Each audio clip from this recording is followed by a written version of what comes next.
বাহরাইনে একদিন বিরতি দিয়ে আবারও অনুশীলন করেছে বাংলাদেশ অনূর্ধ্ব-23 দল। দলে বড় কোনো ইনজুরি নেই।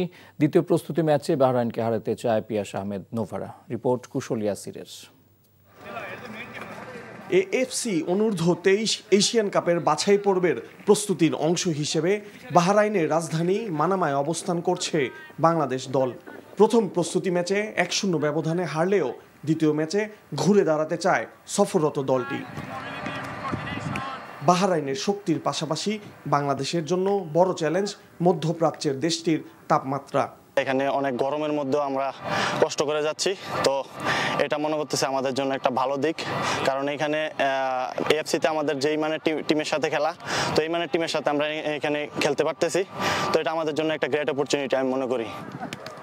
সপ্তাহখানেকের প্রস্তুতি দল হিসেবে খেলতে সহায়তা করবে বিশ্বাস খেলোয়াড়দের।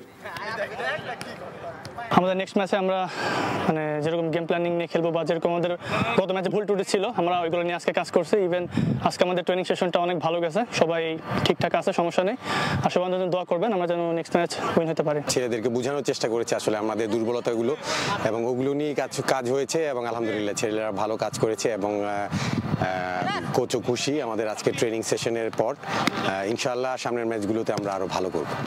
আগামী 26 আগস্ট পর্যন্ত বাহরাইন থাকবে বাংলাদেশ। সেখান থেকেই দেশে ফিরে এশিয়ান কাপ বাছাই খেলতে ভিয়েতনামে যাবে বাংলাদেশ দল। Kushal Yasir, NTV sports desk. বান্ডেল থাকলে প্রতি সেনমানিতে টাকা বাঁচবে। বিকাশ সেনমানি বান্ডেল কিনে জিতুন প্রতি লেনদেনে।